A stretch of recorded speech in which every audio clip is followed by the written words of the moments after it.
ମୁଁ ହିମାଂଶୁ ସାମଲ ନାଲକୋ ଆଞ୍ଚଳିକ ମାର୍ଗ ଟ୍ରକ୍ ସଂଘର ଆଡଭାଇଜର। କ'ଣ ଯେଉଁ ଆପଣଙ୍କର ଯେଉଁ ଷ୍ଟ୍ରାଇକ୍ ଚାଲିଛି କ'ଣ ପାଇଁ ଚାଲିଛି? ଆମର ଏଠି 50-50 ପାଇଁ ଆମର ଦୁଇଟି ଆସନ ଯେହେତୁ ଅଛି 50-50 ଲୋଡ଼ିଂ ପାଇଁ ଆମର ସେ ସମାଧାନ କରିବା ପାଇଁ ଆମେ ଚାହୁଁଛୁ। 26 ତାରିଖ ଦିନ ଆମେ ଫେବୃଆରୀ 26 ତାରିଖ ଦିନ ଏଡି ମହୋଦୟଙ୍କୁ ଆମେ ଲିଖିତ ଆକାରରେ ଦେଇଥିଲୁ ଏବଂ ଏସ୍ପି ମହୋଦୟଙ୍କୁ ପ୍ରଶାସନକୁ ଦେଇଥିଲୁ ଲେଖିକି।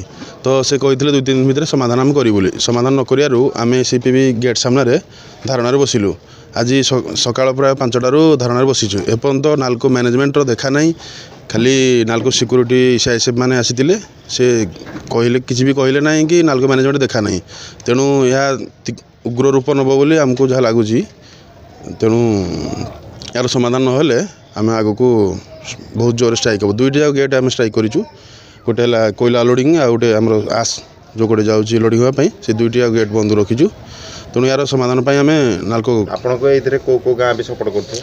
ଗାଁ ଆମର ପାଉଁଶ ପାଇଁ ଯେହେତୁ ନାଲକୋ କ୍ଷତିଗ୍ରସ୍ତର ସମସ୍ତେ ଆମେ ଆସୋସିଏସନରେ ମେମ୍ବର ହୋଇପାରିବା। କିନ୍ତୁ ଏଠି ଗୋଟିଏ ଗାଁକୁ ନେଇକି ଗୋଟିଏ ଆସୋସିଏସନ ଚଲେଇଛେ, ଆମର ଆର ଆସୋସିଏସନଟି ଯେଉଁଠିକି ନାଲକୋ ପେରିଫେରିର।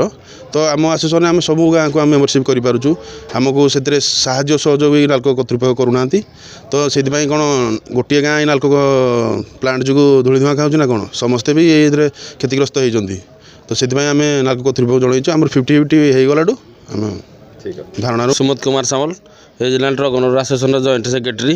ଆଜ୍ଞା, ଖୋଲା କଥା କ'ଣ କହିବି, ପୂର୍ବତନ ବିଧାୟକ ଯିଏ ଥିଲେ ତାଙ୍କ ଇଙ୍ଗିତରେ ପେରିଫେରି ଆସନରେ ଚାଲେ। ଆମର ଆଞ୍ଚଳିକ ଟ୍ରକ୍ ମାଲିକ ସଂଘର ଏରିଆର ଯେତିକ ଆଞ୍ଚଳିକ ଟ୍ରକ୍ ମାଲିକ ଅଛନ୍ତି ତାଙ୍କୁ ନେଇକି ଆମେ ଗାଡ଼ି ଆସୋସିଏସନଟି ଗଢ଼ିଥିଲୁ। ଆଜି 10-12 ବର୍ଷ ହେଇଯିବ ଆସୋସିଏସନ ହେଲାନି, କିନ୍ତୁ ସେମାନେ ଗୋଟିଏ ଗାଁକୁ ନେଇକି ଆସୋସିଏସନ ଚଲାଉଛନ୍ତି। ଆମେ ଆଖପାଖ ଅଞ୍ଚଳର ସବୁ ଗାଁକୁ ନେଇ ଆସୋସିଏସନ ଚଲାଉଛୁ, କିନ୍ତୁ ତାଙ୍କ ବିଧାୟକ ଇଙ୍ଗିତରେ ଏଠି ପେରିଫେରି ଆସୋସିଏସନ ଚାଲେ। ଯାହାକୁ କୌଣସି ଗାଡ଼ିକୁ ଭର୍ତ୍ତି କରିଦିଅନ୍ତି। ଆଚ୍ଛା, କୌଣସି ନୂଆ ଗାଡ଼ି ଆମେ ମେମ୍ବରସିପ୍ କରିବୁ ତାକୁ ଲୋଡ଼ିଂ ଦେବେନି। ଏମିତି କରିକି ଆମର ଯେତିକି ପୁରୁଣା ଗାଡ଼ି ଅଛି ତାକୁ ବି ଲୋଡ଼ିଂ ଦିଅନ୍ତିନି। ମାନେ ଯାହାଫଳରେ ଆଜି ଏଇ ସମସ୍ୟା ହେବା ଦ୍ୱାରା ଆମେ ଲିଖିତ ଆକାରରେ ଏଡିଏମ୍କୁ ଜଣାଇଥିଲୁ। 7 ଦିନ ପରେ ଆଜି ପ୍ରଥମ ଦିନ ଗଣଧାରଣା ଆମର। ପ୍ରଶାସନ ପକ୍ଷରୁ କିଏ ଆସିଥିଲେ ନା? ପ୍ରଶାସନ ପକ୍ଷରୁ କେହି ଆସିନାହାନ୍ତି। ନାଲକୋ ମ୍ୟାନେଜମେଣ୍ଟ ସିକ୍ୟୁରିଟି ସିଆଇଏସ୍ଏଫ୍ ଯିଏ ଅଛନ୍ତି ସେ ଆସି କଥାବାର୍ତ୍ତା କରି ଯାଇଥିଲେ। ନାଲକୋ କିଛି ସହଯୋଗ କରୁଛି ନା ନାହିଁ? ନାଲକୋ ସହଯୋଗ କରିବ କ'ଣ ଦେଖାଯିବ, କିନ୍ତୁ ଏପର୍ଯ୍ୟନ୍ତ କେହି କାହାର ଦେଖା ନାହିଁ। ତାହେଲେ ଆନ୍ଦୋଳନ ନିଶ୍ଚୟ ବଢ଼ିବ? ନିଶ୍ଚୟ ବଢ଼ିବ। ଆଜି ପ୍ରଥମ ଦିନ, ଇଏ ମାସ ବି ପୁରି ଯାଇପାରେ। କୋଇଲା ପରିବହନ ରେଳର କିଛି ହେଇପାରେ ବୋଧେ? ସବୁ ଆମେ ଏପର୍ଯ୍ୟନ୍ତ 2ଟା ମେଟାଲ ଗେଟ୍ ଆମର, ଗୋଟେ କୋଇଲା ଗାଡ଼ି ଏଣ୍ଟ୍ରି ହେଉଛି ଆଉ ଗୋଟେ ପାଉଁଶ ଗାଡ଼ି। 2ଟା ଗେଟ୍ ଆମେ ବନ୍ଦ କରିଛୁ। କୋଇଲା ଲୋଡ଼ିଂ ବନ୍ଦ, ବାଲି ବି ବନ୍ଦ, ବଲ୍କ ଆଇଟମ୍ ବି ବନ୍ଦ, ପାଉଁଶ ବି ବନ୍ଦ। ଆକୁ ରେଳ ରୋକ ବି ହେଇପାରେ? ଆଗକୁ ରେଳ ରୋକ ବି କରିବୁ। ମୁଁ ପ୍ରଦୀପ୍ତ କୁମାର ରାଉତ, ଆଞ୍ଚଳିକ ଟ୍ରକ୍ ସଂଘର ଉପଦେଷ୍ଟା। କ'ଣ ପାଇଁ ଏଇ ଆନ୍ଦୋଳନ ହୋଇଛି? ଆମର ଏଠି 2ଟି ଆସୋସିଏସନ୍ ଅଛି। ଗୋଟିଏ ଆସୋସିଏସନ୍ ହେଲା ଆମର ଆଞ୍ଚଳିକ ଆସୋସିଏସନ୍, ଆଉ ଗୋଟିଏ ହେଲା ପେରିଫେରି ଆସୋସିଏସନ୍। ସିଏ ତାଙ୍କର ମନଭୋଗୀ ଶାସନ କରୁଛନ୍ତି। ଆମ ସହିତ ସେ କିଛି ସହଯୋଗ କରୁନାହାନ୍ତି, ଆମକୁ କିଛି ସହଯୋଗ କରୁନାହାନ୍ତି। ଆମର 20% ଆମକୁ ଭାଗ ଦେଉଛନ୍ତି, ସେ 80%ରେ ଭାଗ ନେଉଛନ୍ତି। ସେଥିପାଇଁ ଆମର ଗାଡ଼ି ଫାଡ଼ି ଠିକ୍ସେ ଲୋଡ଼୍ ହୋଇପାରୁନି। ତେଣୁକରି ସେଥିପାଇଁ ଆମେ ଗଣଧାରଣା କରିଛୁ ଏବେ। ଆଉ ପ୍ରଶାସନ ସହିତ କଥାବାର୍ତ୍ତା କିଛି ହେଇଥିଲେ ନା କିଛି? ହଁ, ପ୍ରଶାସନକୁ ଆମେ 26 ତାରିଖରେ ଏ ବାବଦରେ ଇଙ୍ଗିତ କରିଥିଲୁ, କିନ୍ତୁ ସେ ଆମକୁ 2 ଦିନ ସମୟ ନେଇଥିଲେ। 2 ଦିନ ଜାଗାରେ ଆମେ 7 ଦିନ ଅପେକ୍ଷା କଲୁ।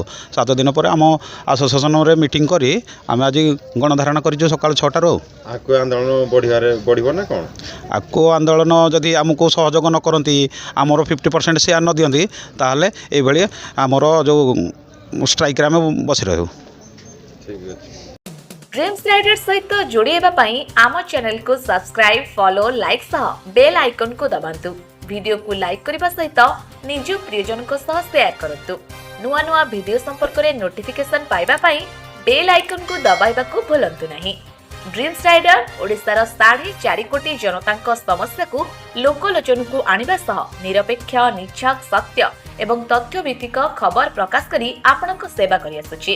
या सहित विभिन्न कार्यक्रम द्वारा ग्रामांचल एवं सहरांचल रे सबुठारु लोकप्रिय होई परिछि। ड्रीम्स राइडर सब समय रे आपनक सेवा रे। धन्यवाद।